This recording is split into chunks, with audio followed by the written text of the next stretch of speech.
Fala, meus amigos, no vídeo de hoje eu quero falar um pouquinho sobre os Zambunas do Lago Malawi. Queria dar umas dicas aqui pra vocês e na verdade é uma dica que é a principal para você ter sucesso na criação de Zambunas. É algo bem simples que isso com certeza vai mudar toda a sua visão na hora de compatibilizar um aquário, compatibilizar uma fauna, na verdade, né, para ciclídeos africanos Zambunas. Quando a gente fala se dá para criar tal peixe em determinado tamanho de aquário, logo, a gente associa o tamanho do peixe com o tamanho do aquário, ou a litragem do aquário. Só que com os Zambunas, né, na verdade com todos os ciclídeos africanos, não funciona dessa forma e com os Zambunas principalmente. Os Zambunas normalmente eles chegam até seus 12 a 14 centímetros. Tem alguns Zambunas que podem chegar até seus 18 centímetros, só que a grande maioria fica nessa faixa entre 12 a 14. Na teoria, a gente conseguiria criar tranquilamente um Zambuna de 12 a 14 centímetros num aquário de até 150 litros, de 100 a 150 litros. E por isso muitos falam, mas eu vou botar nesse aquário aqui de 100 litros porque o peixe não fica tão grande. E não é assim que funciona. Em 99% dos casos de quem quer criar ciclídeos africanos, quer criá-los em comunitário, né, num aquário com várias espécies. Dificilmente alguém vai querer pegar um ciclídeo africano para criar como pet fish, ou às vezes tem um aquário monoespécie. Eu já vi inclusive muitas pessoas começando com um aquário monoespécie, né, com a ideia de montar um aquário com uma espécie só de ciclídeo africano e depois de um tempo não conseguir manter somente uma espécie, acabar adicionando outras e por adicionar essas outras, depois do tempo acabou tendo problemas. Mas enfim, a principal questão é a seguinte: a necessidade de território de um Zambuna é maior do que o seu próprio tamanho. Vou traduzir mais ou menos isso aí para vocês. Um Zambuna na natureza pode dominar territórios de até 4 metros de diâmetro, ou melhor, com mais de 4 metros de diâmetro. Então um peixe que fica aí com seus 12 a 14 centímetros, no lago, ele pode dominar áreas com mais de 4 metros. E ele vai depender com toda a sua agressividade, com toda a sua voracidade, aquela região. E esse comportamento pode variar de uma espécie para outra. Eu vou dar um exemplo clássico do Auratus, né? O Auratus, ele domina mais de um território no aquário. Normalmente ele domina de 2 a 3 territórios. Então vamos supor que ele dominou 3 territórios no aquário de 200 litros. Né? Ele dominou a lateral direita, a lateral esquerda e o meio do aquário. Resumindo, ele dominou o aquário todo. Então dificilmente você vai conseguir colocar outro peixe, adicionar outro peixe, de forma que não vai ter problema nenhum de perseguição ou de briga nesse aquário de 200 litros. Então basicamente num aquário de 200 litros você só conseguiria manter um harém de Auratus, por exemplo. Então eu tô fazendo mais esse vídeo aqui para vocês começarem a pensar de outra forma e não pensando do jeito, mas o meu peixe ele não fica tão grande, eu vou colocar no aquário de 150 litros, ele cabe, não é questão de caber ou não, o comportamento dele que não vai caber naquele aquário. Então basicamente, galera, essa é a situação principal. Ele tem um comportamento, alguns, né, tem um comportamento de dominar vários territórios dentro do mesmo aquário e outros acabam dominando áreas grandes. Matheus, e se eu colocar mais tocas? E se eu colocar mais rochas? A questão não é você colocar mais rochas ou mais tocas. A única diferença que você vai ter colocando mais tocas ou rochas é que você vai ter mais hardscape, mais layout ali para dispersar perseguições. Isso não significa que um peixe vai dominar uma toca aqui embaixo, o outro vai dominar a toca de cima, o outro vai dominar a toca do outro lado. O peixe domina área, dimensão ali, né? Ele pega uma área do aquário e domina aquela área. Ele não domina aquela toca ou aquela caverna, aquele buraco que ele fez, entendeu? Ele vai dominar, além daquela caverninha que ele fez ali, aquela toca, ele vai dominar em volta daquela toca também. Por exemplo, se você pegar e colocar 3 ou 4 tocas em volta ali do território de um Auratus, ele vai dominar todas as 3 ou 4 tocas que você colocar ali. Basicamente, o que funciona para um cascudo, por exemplo, né? Que o cascudo é assim, a gente coloca várias tocas, né? E cada cascudo vai ficar ali com uma toca. Já com os Zambunas, não funciona desse jeito. Então, quando se fala em território para vocês, Zambunas ou ciclídeos africanos dominarem territórios, são áreas e não a toca, ou aquela rocha, ou de repente, no caso do Tanganica, aquela concha. Então eu decidi fazer esse vídeo porque eu vi muitas perguntas sobre isso, pelo menos uma live, a cada live eu recebo uma pergunta relacionada a essa questão de território, né, de ciclídeo africano. Eu já falei algumas vezes durante as lives, mas eu decidi estar vindo fazer um vídeo e deixar esse vídeo registrado aqui no YouTube para vocês. Inclusive, né, isso que eu tô falando é o comportamento natural do Zambuna.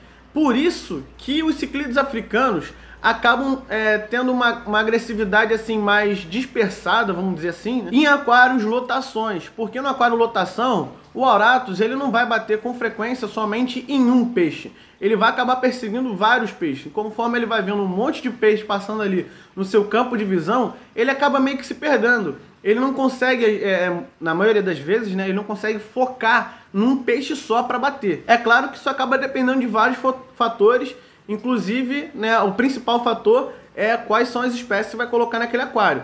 Porque tem disso também, né? Tem ciclídeos africanos que têm preferência a perseguir determinadas espécies, ou seja, espécies que às vezes ou são do mesmo gênero que eles, ou às vezes são da mesma espécie, ou então tem simplesmente uma cor muito parecida. Vou dar o exemplo aqui do Maingano, né, que muitos chamam de Auratus azul, e o Demazone. Eles têm uma tonalidade de cor muito semelhante, e às vezes acaba que o dominante, seja o Maingano ou seja o Demazone, acaba perseguindo um ou outro ali dentro de um aquário. Então, por exemplo, se você tiver um aquário com 30 ciclídeos, e desses 30 ciclídeos você ter um Maingano e um Demazone, é muito provável que esse Maingano e esse Demazone se desentendam a todo instante ali e a agressividade fique limitada entre eles dois. Mas mesmo assim, com a quantidade de peixe que vai ter dentro do aquário, né, acaba de certa forma também dispersando as brigas. Basicamente, quanto mais poluído, vamos dizer assim, né, quanto mais poluído fica o campo de visão do peixe, maior a dispersão. Isso funciona até inclusive com jumbos, né? Às vezes a gente tem uns peixes jumbos aí,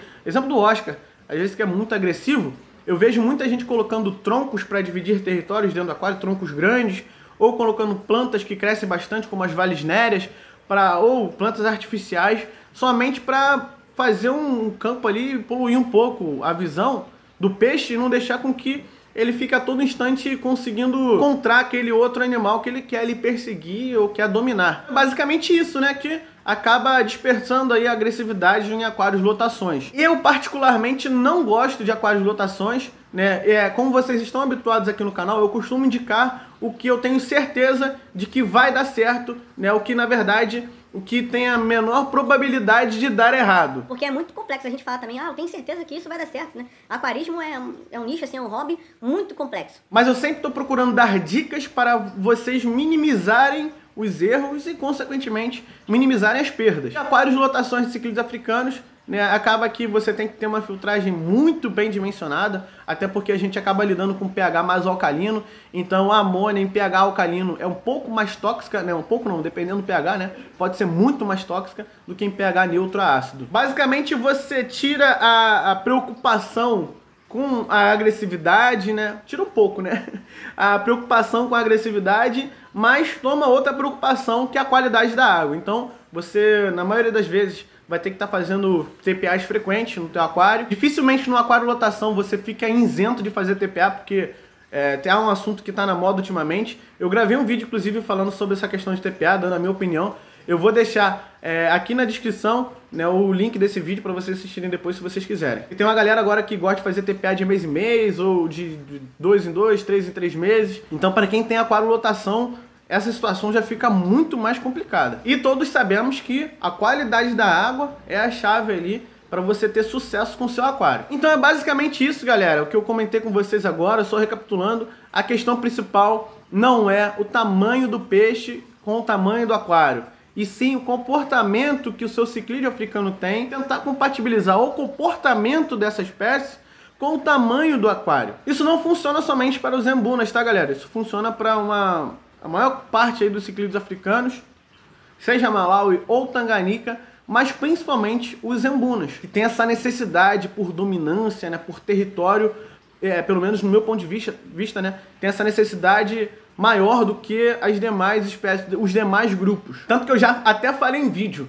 é mais provável que vocês tenham sucesso criando aulonocaras em aquários de 200, 250 litros do que embunas em aquários desses tamanhos. Então, o que eu indico vocês fazerem basicamente, quando vocês forem montar um aquário de ciclídeos africanos, seja lá qual for o ciclídeo africano, mas principalmente os embunas, procure estudar um pouco do comportamento deles antes de colocá-los no aquário. Se você quiser, né, tem um aquário ali onde a ideia principal é reproduzir um ambiente mais natural e possa extrair ali, né, o comportamento do animal, você poder observar qual é o comportamento natural daquele animal, que particularmente eu acho extremamente interessante. Tendo aquariolotação, a gente acaba sacrificando essa questão do comportamento natural e acaba tendo somente um aquário com vários peixes coloridos ali, nadando um para o lado, outro para o outro, né? E a gente tem que acabar se preocupando mais com a qualidade do sistema de filtragem, a qualidade da água em si, né? Espero que vocês tenham curtido essa resenha aqui que eu fiz com vocês.